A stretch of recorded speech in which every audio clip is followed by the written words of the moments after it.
Salve, salve, nação atleticana! Meu nome é Ricardo Alencar, trazendo mais notícias do Galo pra vocês. No vídeo de hoje, uma opinião sincera a respeito de tudo o que aconteceu no jogo de ontem. O Atlético estava vencendo por 2-0 e a segunda etapa foi um desastre. O vídeo de hoje não vai ter edição, vai ser realmente a minha opinião a respeito de tudo. Tô vendo muitos torcedores chateados, muitos torcedores putos com algumas situações, então eu vou debater esses assuntos de forma rápida no vídeo de hoje. Então, antes de mais nada, eu preciso que você deixe aquele like. É muito importante que você curta o vídeo no início para não esquecer depois, que você se inscreva no canal para não perder nenhum conteúdo e compartilhe também nos grupos de WhatsApp do Galo. Bora falar primeiro a respeito da defesa do Atlético. Quando contratou Diego Godin, eu falei, é um baita jogador, é um craque, mas existe um risco no meio disso tudo.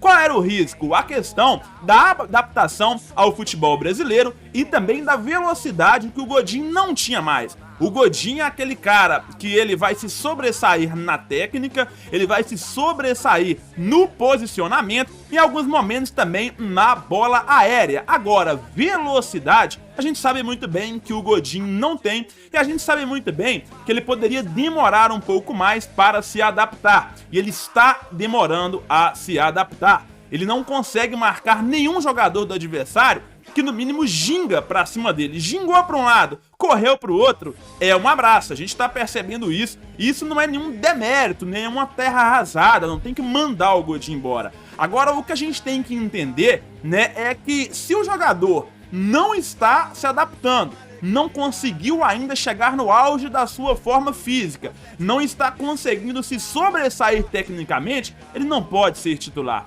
Ele não pode entrar em um jogo de campeonato brasileiro que seja, de Copa do Brasil, de campeonato brasileiro, porque o Atlético esse ano, ele vai entrar para disputar todos os títulos dessa temporada. E temos que tomar base do ano de 2020 como exemplo, porque o Galo não foi campeão brasileiro de 2020 por causa de 3 pontos. São vacilos como esse contra o Curitiba que pode colocar uma temporada em xeque. Não é verdade? Imagina quantos tropeços que o Atlético não teve em 2020 com o Sampaoli. Quantas vitórias já estavam se desenhando e o Atlético acabou tomando um empate e até em alguns casos a virada. Não pode vacilar. Eu acho que o El Turco, né, mudando para o El Turco agora, ele tem que entender que o futebol brasileiro é um pouco diferente, ele tem ideias muito boas, tem uma gestão de elenco muito acima da média, é um cara querido pelo elenco, até porque dá chance para vários jogadores. Agora, ele tem que colocar o clube à frente dos seus preceitos, ele tem que colocar a instituição Clube Atlético Mineiro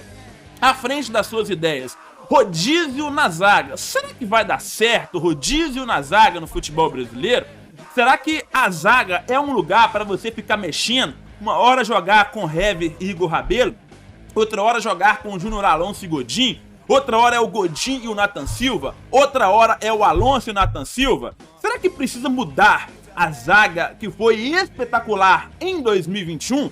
Júnior Alonso e Nathan Silva formaram uma das melhores zagas da história do Galo no ano passado. Foram vários e vários jogos em que o Atlético sequer foi ameaçado, sequer levou gol. E quando era ameaçado, o Everson estava ali para fazer grandes defesas e para salvar o time. Então, El Turco, eu acho que a questão da zaga, você vai me desculpar, mas não pode ficar mexendo demais na zaga. A zaga é o setor mais primordial de um clube de futebol.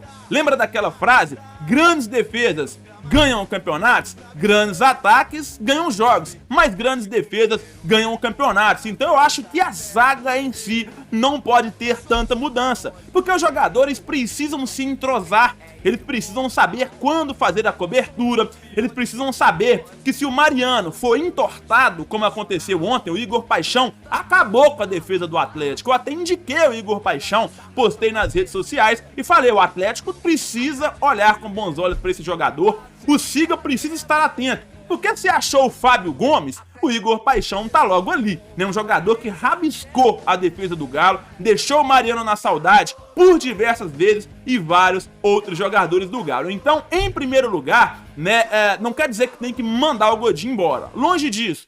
Ele precisa ficar no banco de reservas. O Atlético tem um ano inteiro, assinou um ano, não é verdade? tem até dezembro para ver se ele vai se adaptar. É claro que existem contratações que dão muito certo, que o jogador chega, veste a camisa, joga e vira um monstro, como o próprio Júnior Alonso, e tem outras contratações que porventura podem dar errado. Isso não é pecado, não é proibido contratar errado. O que é proibido, né? O que não pode acontecer é por causa da grife ficar colocando o jogador como titular, sendo que ele não está conseguindo minimamente exercer um papel de um grande defensor, né? É só olhar para vários jogos do Godin, onde os gols aconteceram, alguns em falhas deles, ou outros ele estava participando da jogada. A culpa é só do Godin? Não. É do sistema defensivo inteiro do Atlético, que ontem algumas peças estavam mudadas. Na verdade, algumas peças estavam mudadas. Eu acho que Mariano e Godin no mesmo lado não dá. Jogadores lentos, têm uma alta capacidade técnica, capacidade de passe, capacidade de liderança, mas no mano a mano, meu amigo, se o Igor Paixão ele arrebentou a defesa do Galo do lado direito, imagina quando a gente enfrentar jogadores como Gabriel Veron do Palmeiras, como o Dudu, como o Rafael Veiga. Imagina quando a gente começar a enfrentar grandes jogadores de outros clubes. Aí a vaca vai pro brejo. Então ainda bem que foi no início da temporada que o El Turco tá vendo, tá tendo uma, duas, três amostras que tem setor do campo, precisa poupar o jogador, deixa pra poupar no momento em que o departamento físico falar, tá na hora de poupar, pode lesionar. Aí poupa o jogador. Agora eu já começando a ficar chateado, já tô começando a achar chato essa história de ficar mudando o time a todo momento. Uma outra peça, tudo bem. Agora, a zaga, pra mim, não tem que mexer, que o El Turco entenda, né? O Cuca errou no início da temporada, fomos campeão lá no final. O Cuca insistiu demais no Tietê, até que em um momento ele percebeu, não dá pro Tietê ser titular. O titular é o Zaratio. E eu acho que o El Turco tem que entender que determinados pontos do time não dá. E o Godin hoje, ele é banco de reservas, e eu vou falar a verdade pra vocês. A verdade dura e crua, nua e crua, né? O Godin não é nem a minha segunda opção hoje. Vão me desculpar os defensores do Godin, mas ele tá atrás até mesmo do Hever, porque quando o Hever joga, é uma outra segurança. Claro, vai haver falhas sim, mas o Hever hoje ele tá melhor que o Godin. Então o Godin tem que comer o banco, humilde, é um grande jogador, é um craque, mas tá na hora de comer banco mesmo. Alonso e Nathan Silva é a dupla titular, que foi grande vencedora no ano passado, né? Mas a corneta, e não é a corneta, tá, galera? Eu não tô cornetando, não tô falando que tá tudo errado, isso não é afronta a ninguém. É a minha opinião, porque ontem nem pós-jogo eu consegui fazer, né? Eu não acreditei que o Atlético vencia por 2-0, jogava melhor e um apagão no segundo tempo, né? Aquela camisa comemorativa parece que foi isso, né? 50% eu joguei, no outro 50% eu não joguei. O Curitiba foi lá e o Atlético não conseguiu, né, sair com a vitória. Uma vitória que seria muito importante. Todos os outros adversários do Galo tropeçaram, né? E o Atlético foi lá vencendo, indo a 9 pontos, né? Já colocando uma frente muito interessante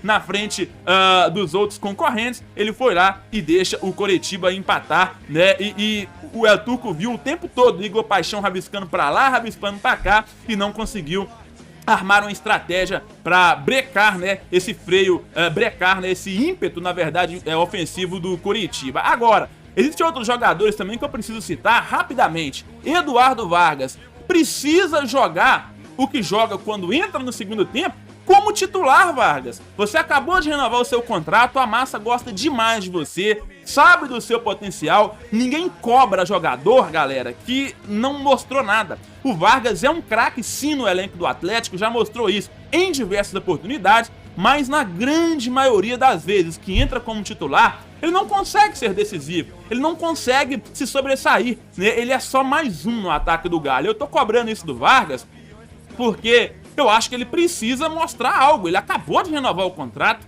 né? Teve uma pequena redução no salário, agora precisa jogar. Porque mesmo reduzindo o salário para algo na casa dos 750 mil reais, ainda é um dos grandes salários do elenco do Galo. É um dos grandes salários, não é verdade? Então, o que está acontecendo com o Vargas? Será que ele é um jogador de segundo tempo?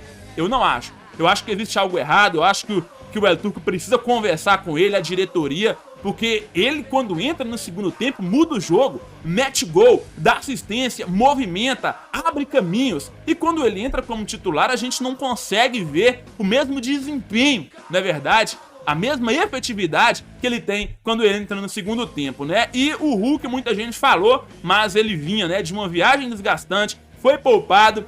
O Hulk é um cara que precisa muito de ritmo de jogo, ele precisa estar jogando o tempo todo, né? Quando ele fica um jogo fora assim e é muito marcado, a situação fica mais complicada. Ontem ele teve pouquíssimas chances, foi muito marcado, né? Tava um pouco tenso e pilhado no jogo, também não entregou tanto. Agora, eu acho que isso se deve à questão dele ter ficado parado aí um tempo devido à sua viagem, e a gente sente muita falta do Keno, né? É impressionante, o Keno, mesmo quando ele tá apagado, galera, ele gera uma grande preocupação na defesa dos adversários.